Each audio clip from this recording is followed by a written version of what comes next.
और देखते ही देखते कुछ देर बाद सभी पक्षी एक दूसरे गांव के समुद्री किनारे पर आ जाते हैं। ये कहानी है सुंदरवन जंगल की, जहाँ बहुत सारे पशु पक्षी रहते थे। वो सब आपस में मिलजुल कर रहते थे। उसी जंगल में एक टुनटुनी नाम की चिड़िया अपने दो बच्चों के साथ रहती थी। एक का नाम था कुकू और दूसरे का नाम था मुनमुन। टुनटुनी अपने दोनों बच्चों के साथ खुशी खुशी इस घोंसले में रह रही थी।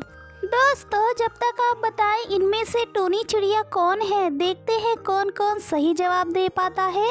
कुछ दिन ऐसे ही बीत जाते हैं और एक रात जंगल में अचानक से तेज तूफान और बारिश शुरू हो जाती है।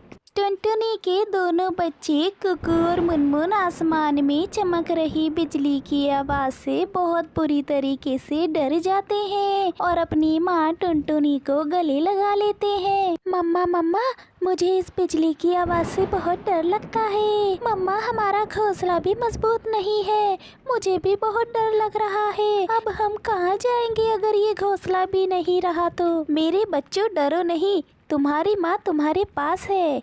आज अगर हमारे पास पक्का घर होता तो हम भी सब पक्षियों की तरह घर के अंदर रहते।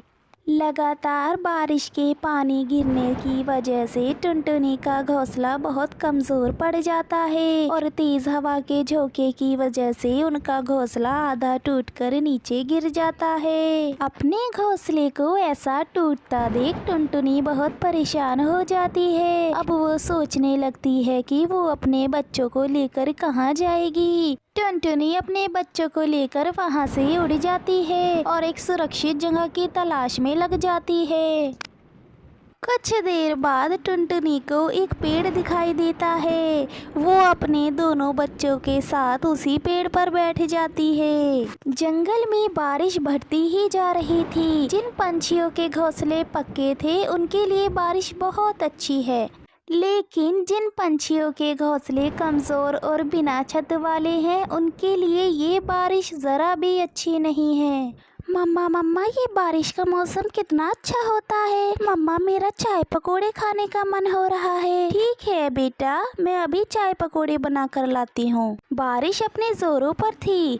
देखते ही देखते बारिश का पानी जंगल में जमा होने लगा। जैसे जैसे बारिश तेज होती गई, बारिश का पानी पंछियों के घोंसले तक पहुँचने लगा। अरे ये क्या, बारिश का पानी तो मेरे घोंसले के अंदर तक आ गया है। मुझे मुनमुन को लेकर कैसे भी जल्दी से बाहर निकलना होगा। जैसे ही मीनू चिड़िया मुनमुन को लेकर बाहर आती है, वैसे ही उसका घोंसला पानी में बह जाता है। टुनटुनी चिड़िया जिस पेड़ की डाल पर बैठी थी, वहाँ भी बारिश का पानी जमा होने लगता है। ये सब देखकर टुनटुनी बहुत घबरा जाती है। हे भगवान, मेरे और मेरे बच्चों की जान बचा लो। अगर ये बारिश ऐसे ही होती रही तो हम में से कोई भी नहीं बचेगा। कालू जी, ये बारिश तो रुकने का नाम ही नहीं ले रही। गोरी, मैंने सुना है भयंकर तूफान आने वाला है, किसी का घर भी नहीं बचेगा इस जंगल में। कालू गोरी इतने बात कर ही रहे थे कि उनके घोंसले में भी पानी भरना शुरू हो जाता है। गोरी, हमें इस घोंसले को छोड़ना होगा वरना हम भी इस पानी में डूब जाएंगे। कालू गोरी अपने घोंसले से बाहर आ जाते हैं और उनका घोंसला भी पानी में बह जाता है।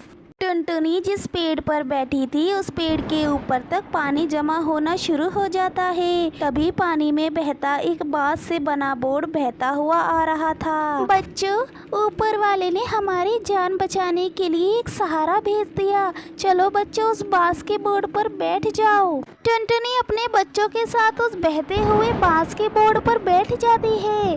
कुछ देर बाद पेड़ पर बैठे सभी पक्षियों को नजर उस बोर्ड पर पड़ जाती है। देखते ही देखते सभी पक्षी उस बोर्ड पर बैठ जाते हैं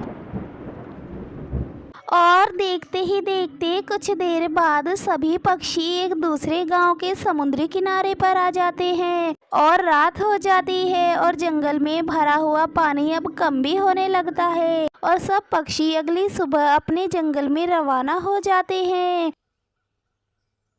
और अपना घोंसला दोबारा से बनाकर रहने लगते हैं। दोस्तों, आपको ये कहानी कैसी लगी कमेंट करके ज़रूर बताना और वीडियो को लाइक करना मत भूलना।